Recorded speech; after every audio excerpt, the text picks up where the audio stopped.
essa coisa que a maioria das pessoas não entendem. Dom é graça, né? A palavra dom, ela vem da palavra graça, vem de caris, vem de graça. Caris é graça, é favor, Por favor. é dom, é uma dádiva. Você quer, brother? Ou toma, brother? Isso quando é depois. Mas tem outras que já nascem contigo. Outras são dadas depois, de acordo com o seu desenvolvimento. A quem tem, se lhe dará. A quem não tem, até o que pensa ter lhe será tirado. Todos têm. Quem desenvolve o que recebeu, ganha e ganha mais e mais, recebe mais dons.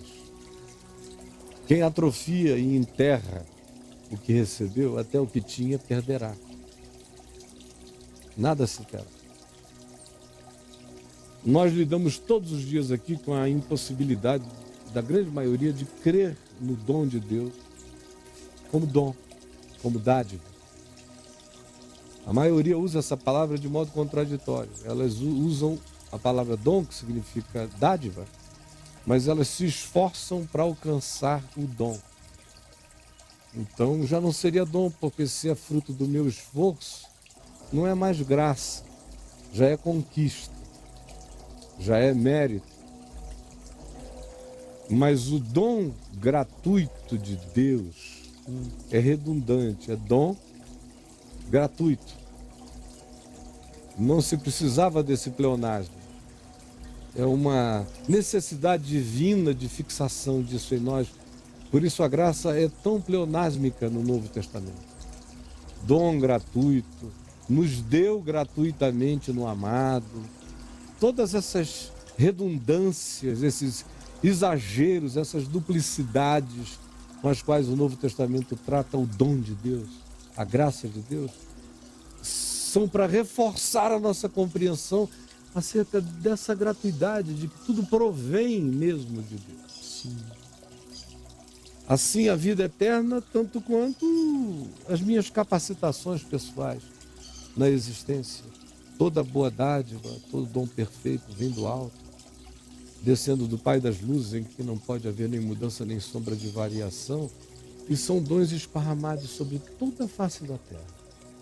Aí alguns ali que foram educados em contextos de teologia evangélica, doutrinação evangélica, eles dizem, mas o Caio não sabe fazer a diferença entre a graça natural e a graça especial. Graça natural, supostamente, é o que a natureza, a bondade de Deus, o sol, a lua, a chuva, que vem sobre justos e injustos, maus e bons, até onde a graça vai no protestantismo convencional. É como natureza concedida a todos, porque não dá também para ter raio de sol localizado. Então é um fato esmagador que essa graça natural é sobre todos. Deus não está fazendo acepção de pessoas. Sim. Mas aí eles fazem uma acepção em nome de Deus e criam uma graça especial, que é aquela que só é dada a quem recebeu a informação, em tendo recebido a informação, compreendeu a informação, em tendo compreendido a informação, aceitou a informação, creu na informação e invocou a pessoa do informado. Então esta é a graça especial. Só os crentes têm. Por isso só os crentes são filhos de Deus. E os demais são só criaturas de Deus. Porque eles não recebem a graça que salva, eles só recebem a graça da providência e da manutenção física, que é a graça comum. Mas nós recebemos da graça especial. Nós somos os filhos, os outros são as criaturas divinas. Daí a nossa superioridade, já tão maior. E sem perceberem que tudo isso repousa na antigraça, essa ideia. Ela é ufanista, porque se eu sou eleito no meio de um monte de outras pessoas para alguma coisa completamente especial, que ninguém mais ali receberia, a menos que tivesse vivido o mesmo processo que eu, ouvido, processado, compreendido, crido e tudo mais. Então, praticamente todo o recurso dessa graça depende de mim. De mim. Deus está, em primeiro lugar, no lugar certo para ouvir. Deus tem a bênção de que a pessoa certa me conte sem perverter a história e a informação para mim. Terceiro, eu tenho que ter a compreensão, o discernimento, a inteligência, a sabedoria da compreensão. Eu tenho que processar. Eu tenho que crer para que eu alcance. Senão eu estou na categoria dos comuns e não dos especiais. Então, para ser um especial, tudo depende de mim. O que acaba com a ideia da graça até o fim, do começo ao fim. Como Paulo diz, Paulo chega ao ponto de dizer: e isto não vem de vós. É dom de Deus. Não tem participação de vocês, é dom do princípio ao fim, é graça. Jesus ilustrou isto de 1000 maneiras diferentes, mas uma delas foi naquela parábola dos trabalhadores desocupados na praça. Ele diz que o dono de uma vinha saiu procurando trabalhadores para a jornada de um dia, diaristas. E aí chega às 7 horas da manhã, 6 horas da manhã na praça e encontra muitos trabalhadores e faz com eles um contrato de uma diária num valor X. O valor da diária qual é? Ah, nossa diária está custando R$120. Então podem ir, eu darei R$120 no final do dia a vocês. É a diária. Mais a passagem, tá bom? Tá bom. Darei. Aí eles foram. Quando foi 9 horas da manhã, esse homem volta à praça. E vê um monte de outros diaristas desocupados. Chega até eles e diz: escuta, vocês estão sem trabalho? Vão trabalhar na minha vinha, porque no final do dia eu acerto com vocês. Vocês creem em mim? Aí o cara, cremos, e foram. Aí ele volta ao meio-dia e vê outros diaristas desocupados. Ele diz a mesma coisa a eles. E volta às 3 da tarde, encontra outros e diz a mesma coisa a eles. Até que ele volta às 5 da tarde, 1 hora antes de expirar a diária. E encontra mais um grupo de desocupados. E diz: mas por que vocês ficaram desocupados sem fazer nada o dia inteiro? Vão trabalhar para mim, que eu pago o que for justo. Os caras olharam 5 da tarde, saíram correndo para vir. Chegaram lá, pegaram as coisas, começaram a podar, a fazer o que tinha que fazer, a limpar. Logo depois, o capataz chama, terminou a diária,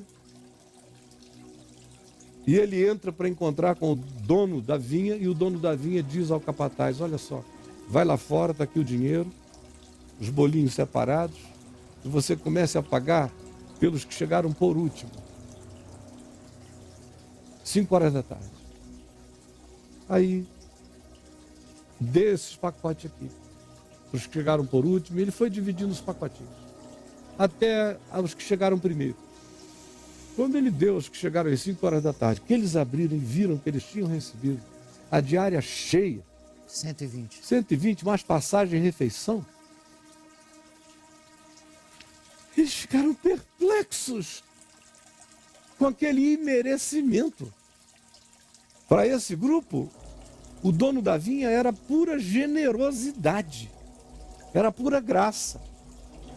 O dono da vinha era absurdo na sua capacidade de dilatamento bondoso. Porque eles enxergavam, eles olhavam: mas nós não merecemos. Assim como quando prostitutas, garotas de programa, os porcos e os veados caçados pelos caçadores existenciais são alcançados pela graça e pelo perdão de Deus, o que em geral eles dizem? A mesma coisa que disseram os porcos, os veados, as prostitutas, os publicanos e os pecadores no Evangelho.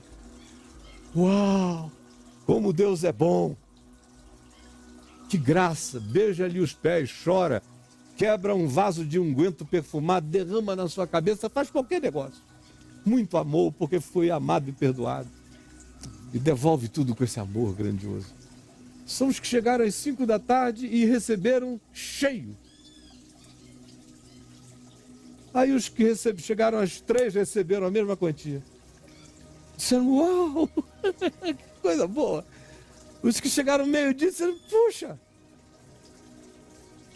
que coisa boa. Os que chegaram 9, meu Deus, 30% a mais do que eu pensei que ia receber. Ou 25% a mais do que eu pensei que ia receber, ele deu.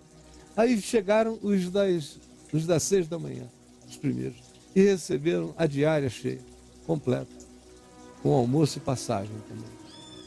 E aí eles se reuniram num sindicato, o sindicato das 6 da manhã. Se reuniram e foram cobrar isso, uma passeata contra o dono da vinha, dizendo, você é um injusto. Nós chegamos aqui às 6, trabalhamos até às 6 e tu nos igualaste é a palavra, nos igualaste. Essa é a palavra. Essa é a palavra, igualaste. Àqueles que trabalharam só 1 hora, tu nos igualaste. Esse pessoal aqui, eles acham que eles têm justiça própria, decorrente de tempo de serviço, tempo de casa, tempo de função, tempo de operação, tempo de igreja, tempo de religião. Eles acham que isso aqui é um privilégio especial. Tu nos igualaste. Esse é o pessoal que se escandaliza, se choca. Quanto mais velho na casa, mais escandalizado. Mais raiva de Deus, mais amargura.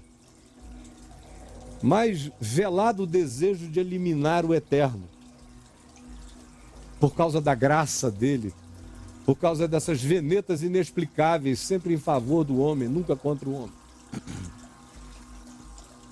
Esse pessoal reclama do dono da vinha.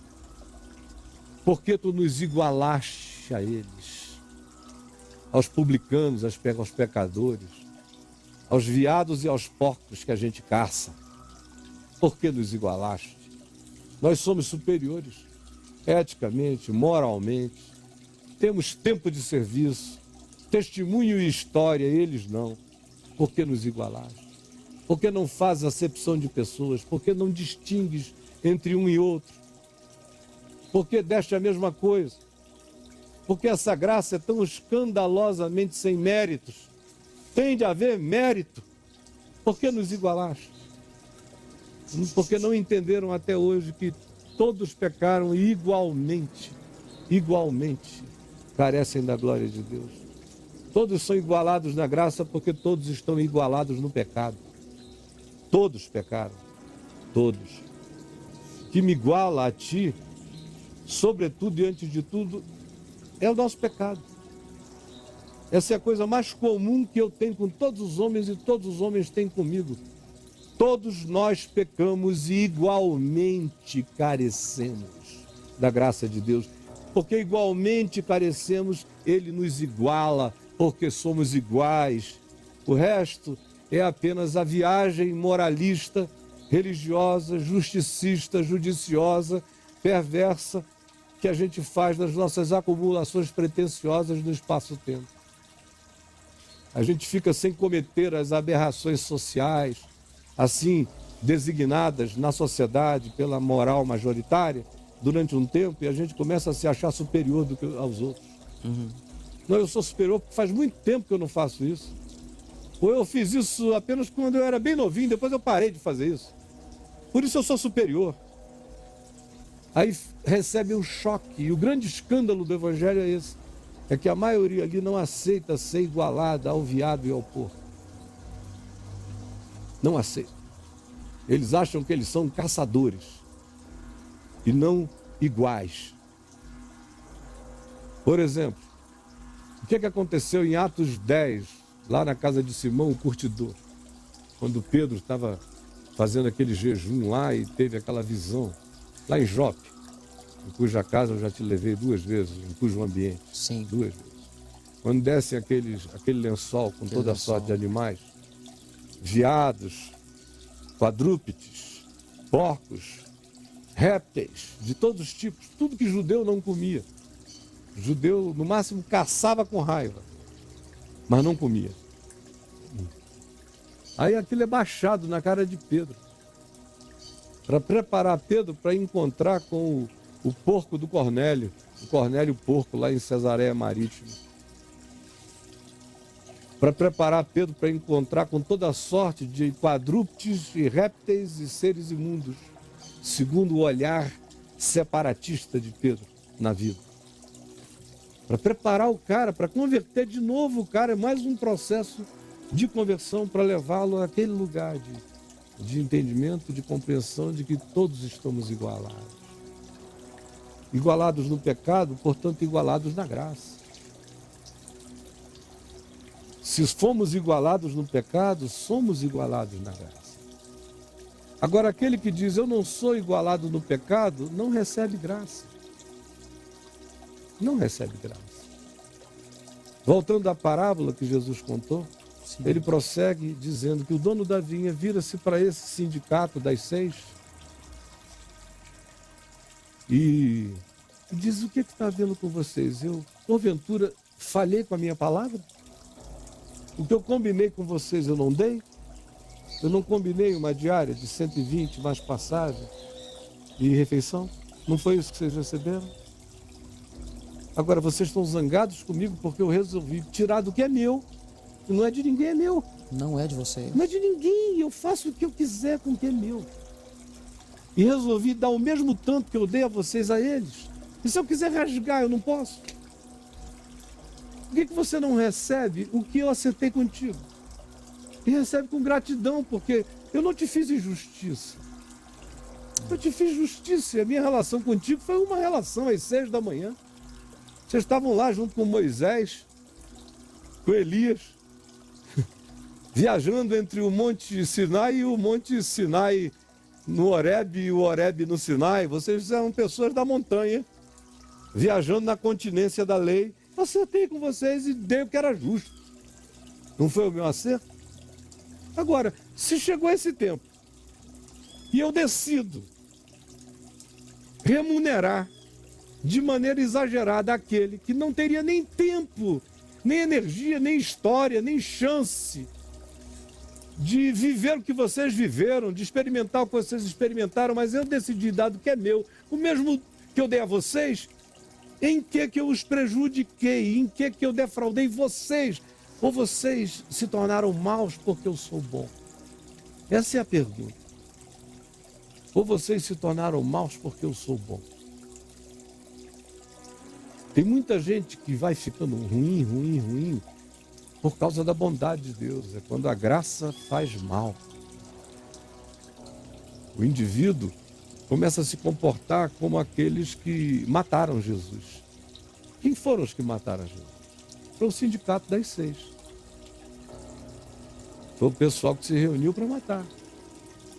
E todas as conspirações nas parábolas que Jesus cria, usando imagens parecidas da vinha, dos trabalhadores, das sindicalizações que querem dizer, não, agora nem o dono manda mais aqui, porque nós somos os que tomamos posse da história, nós trabalhamos, a horta é nossa.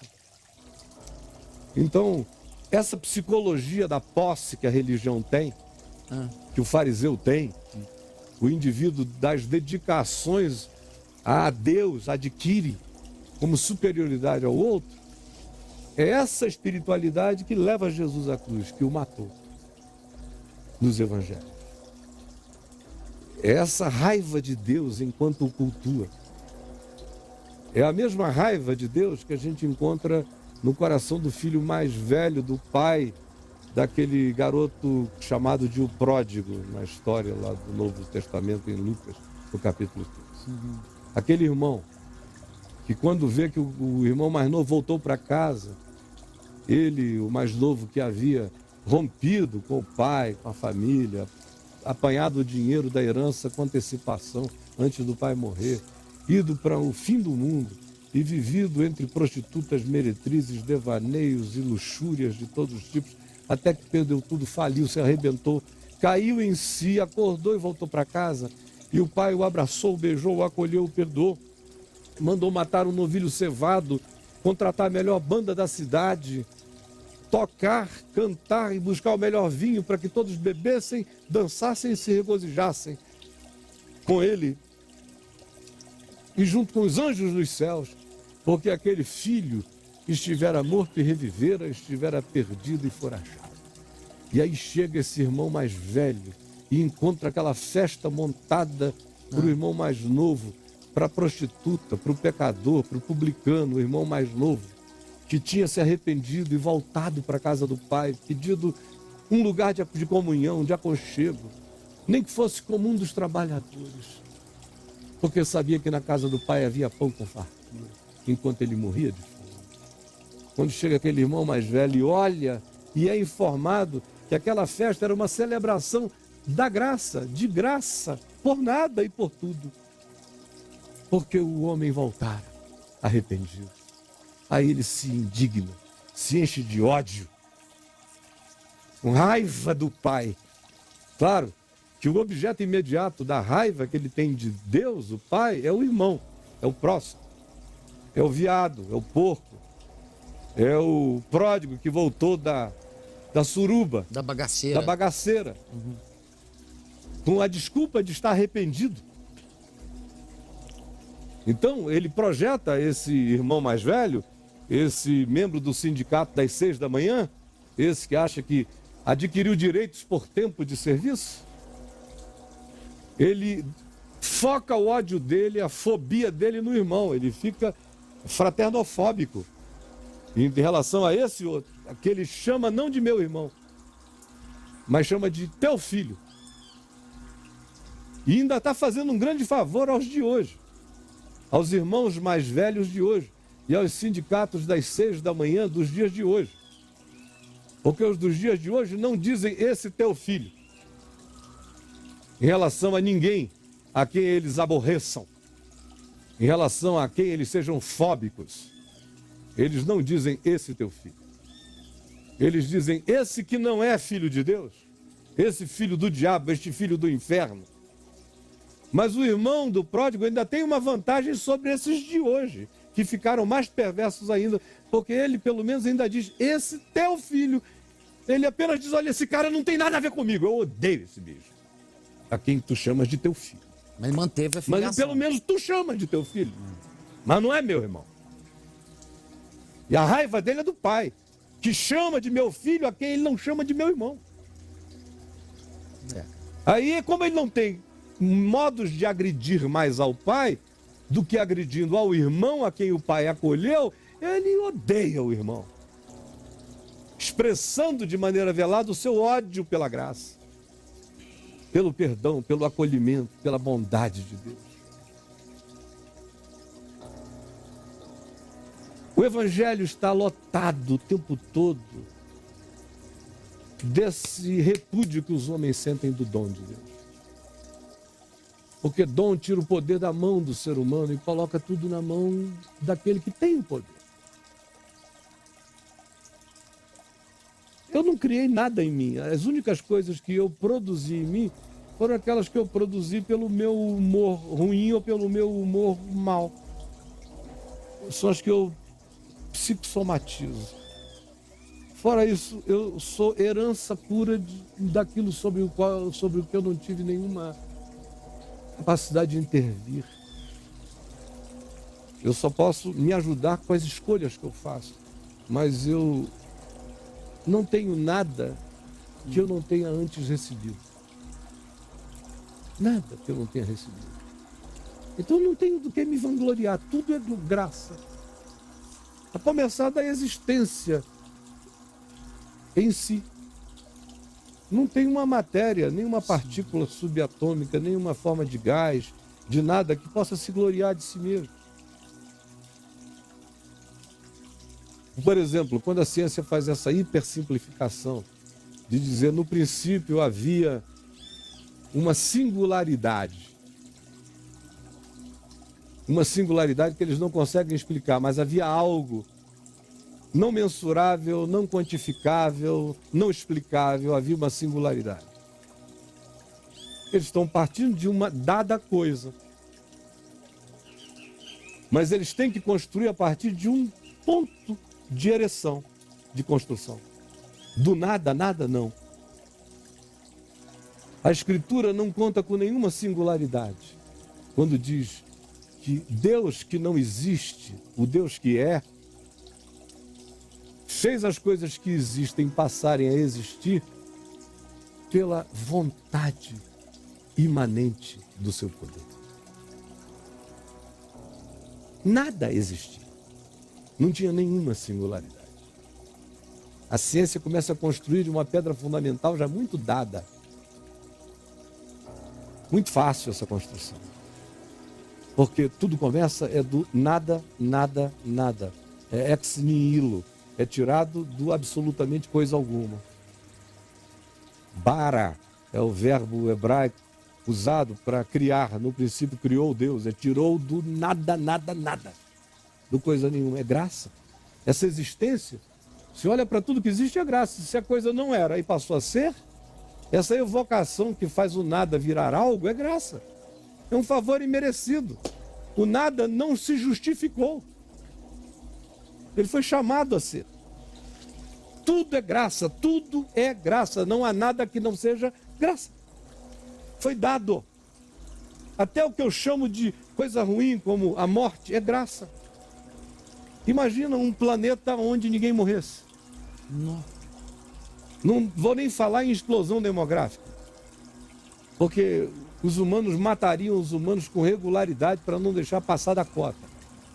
Com certeza absoluta. Agora imagina, a gente está com hoje, a gente tem entre nós aquele Lameque, lá dos dias de Noé, anterior a Noé vivo. Aquele que chegou em casa e falou para a mulher dele, Zila, hoje eu matei um homem porque me chateou e matei um garoto porque me pisou o pé no calcanhar, enchi o saco e matei. Simples assim. Um cara desse ainda vivo e tendo ficado 6.000 anos pior. 8.000 anos pior. Imagina Caim vivo hoje, com que ódio atassalhante ele não viveria. Se o diabo não correria de um bicho desse. Imagine toda aquela sociedade nefilímica, com aquelas loucuras que o dilúvio sepultou. Se elas fossem realidades insepultas, nós não estaríamos ainda vivendo na Terra. A gente já teria passado a existir no inferno pleno, indizível. Os imortais endiabrando o planeta. Se com a nossa mortalidade a gente faz as desgraças que faz, e a Terra se alivia toda vez que um tirano morre, ou desaparece, ou cai da sua força e do seu poder, as populações respiram. Agora imagina sem a bênção da morte. A morte é uma graça. Me foi dada, me salva da tirania mundial, cósmica, me salva para o alívio da eternidade. Por isso Paulo diz, em Cristo a vida é vossa, a morte é vossa. Tudo é graça. E voz de Cristo, e Cristo de Deus, mas a moçada ali não entende. Que dom é dom. Por isso tanta gente fica totalmente neurótica, paranoia, nervosa, porque eles vivem para fazer uma barganha com o dono da vinha. Eles foram treinados pelo sindicato das 6 da manhã. Daquele pessoal do toma lá da cá, do justicismo, do legalismo, da raiva, da amargura. Por isso eles são caçadores de veados e de porcos no mundo. Porque são seres fóbicos, raivosos, zangados, preconceituosos, são os praticantes de apartheid. Porque quem não é filho da graça é filho dos separatismos. Você quer discernir entre um filho da graça e um não filho da graça? O filho da graça acolhe, o não filho da graça separa. E não separa, senão na separação que diz, este aqui não presta. E ele mesmo faz essa designação. E essa é uma designação kármica e final. Esse não é filho da graça. O filho da graça entra na festa. Filho da graça abraça o pai e diz, eu estou feliz com a tua alegria. E a alegria do meu pai é a minha alegria. Onde está o meu irmão, que estava morto e reviveu, que estava perdido e foi achado? E entrou e regozijou-se com eles. Aquela parábola do filho chamado pródigo, em Lucas 15, se o desfecho dela fosse um desfecho na graça, se o irmão mais velho se convertesse, a parábola cresceria para a seguinte perspectiva. Então, o irmão mais velho, enfim, caindo em si, discerniu o amor do pai. Quando o pai lhe disse: meu filho, tudo que é meu é teu, mas era preciso que nos alegrássemos e nos regozijássemos por esse teu irmão, porque ele estava morto e reviveu, estava perdido e foi achado. Então, o filho mais velho, compreendendo a profundidade desse amor, abraçou o pai, correu e abraçou o irmão. E trazendo-o até a presença do seu pai, disse: pai, regozijemo-nos e alegremo-nos, porque este meu irmão, teu filho, estava morto e reviveu, estava perdido e enfim foi achado. E todos três dançaram juntos e se regozijaram na alegria daquela celebração. Porque é assim que o Evangelho termina esta parábola. Jesus deixou-a aberta, com o pai tentando convencer o filho mais velho. Entra na graça. E o filho relutando. Jesus deixou aberto porque cada um tem que decidir se entra ou não entra na festa.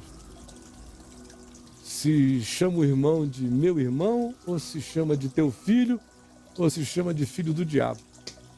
Cada um tem que decidir, porque é conforme a minha decisão que eu mesmo defino a minha proximidade ou a minha distância do meu pai. Aquele filho chamado pródigo, o irmão do rapaz mais velho, tinha ido para uma terra distante, mas nunca tinha ido tão longe do pai quanto aquele filho que nunca saíra da chamada casa do pai, se distanciara do amor do pai. Aquele que fora para a terra distante, que desperdiçou os seus bens com prostituta e caiu em si depois de perder tudo, a primeira lembrança dele foi acerca da bondade do pai. Meu pai é bom. Até os empregados dão testemunho de que ele é bom como um pai para eles. É farto na graça para com eles. Eu levantar-me-ei, irei ter com meu pai e lhe direi: me perdoa. Eu sei que ele vai me perdoar, porque ele é bom. E a sua misericórdia dura para sempre. Amém. Esse nunca foi tão longe. Na realidade, esse nunca foi a lugar nenhum. Ele só pensou que tinha ido para uma terra distante, que tinha se desviado do amor do pai. Mas ele mesmo nunca tinha conseguido deixar de perceber que o pai era puro amor e bondade. Por isso a distância dele na geografia não tinha nenhuma equivalência com a não distância dele na compreensão de que o pai era quem o pai era. E no dia que ele caiu em si, ele voltou a ver o pai como o pai sempre fora visto, como ele sempre soubera que o pai era no fundo do seu coração. Por isso ele voltou com confiança.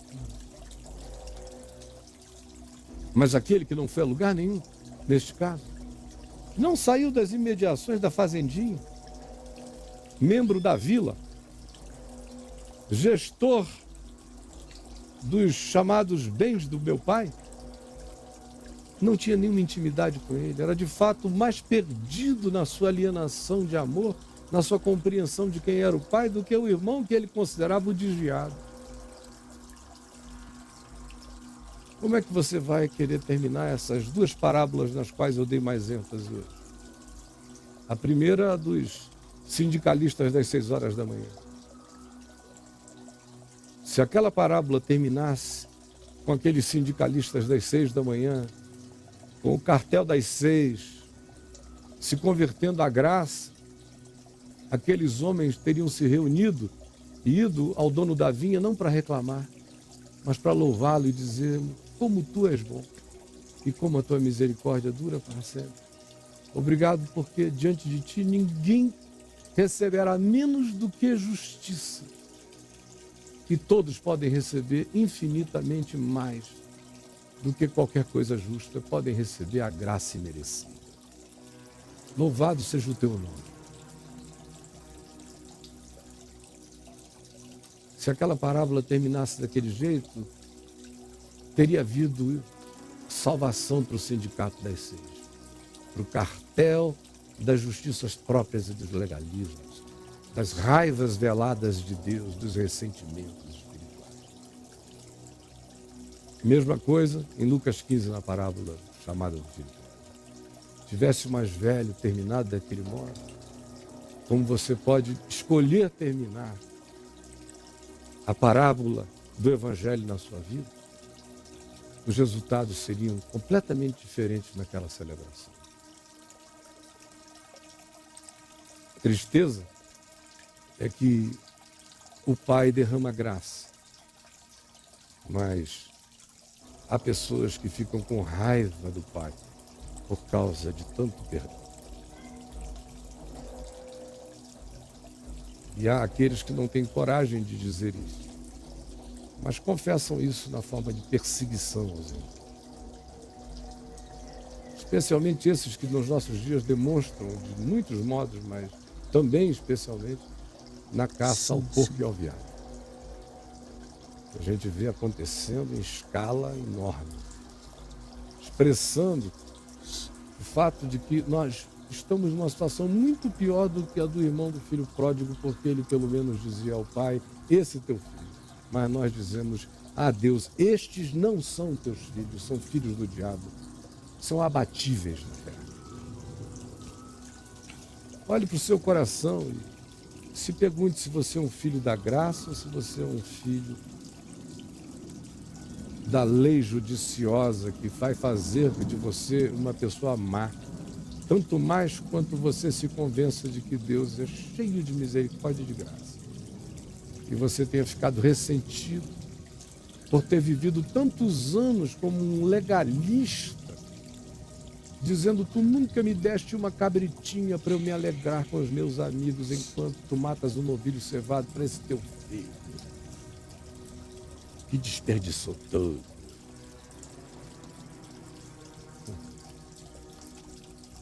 Com fome na casa do Pai, perdido na casa do Pai, distante do Pai, nas chamadas proximidades da casa do Pai.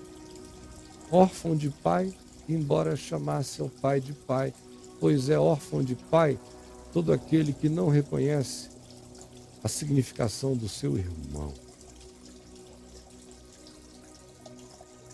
Que o Espírito Santo nos ilumine, que nós não rejeitemos a graça, nem o dom gratuito de Deus, que é a vida eterna em Cristo Jesus, o nosso Senhor. Não rejeitemos. Senhor Jesus, muita gente que não acolhe a graça, gente que rejeita, gente que odeia, gente que tem raiva. Há muitos filhos mais velhos, há muita gente do sindicato das 6 da manhã, há muita gente que acha que dom é uma aquisição e não uma extravagância inexplicável da tua graça no nosso coração, derramando sobre os humanos o que ninguém merece. Tu nos igualaste na graça porque nós nos igualamos no pecado. Por favor, permite que essa luz, esse entendimento chegue a nós,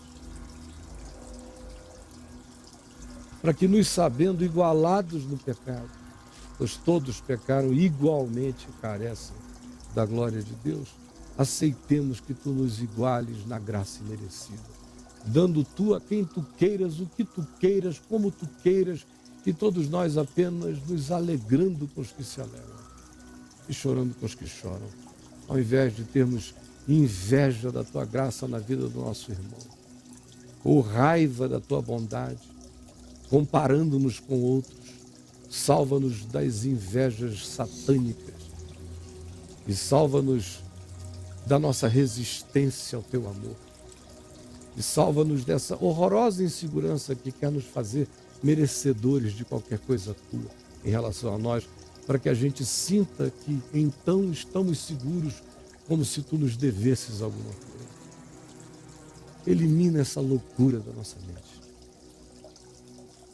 Faze com que o Evangelho seja compreendido.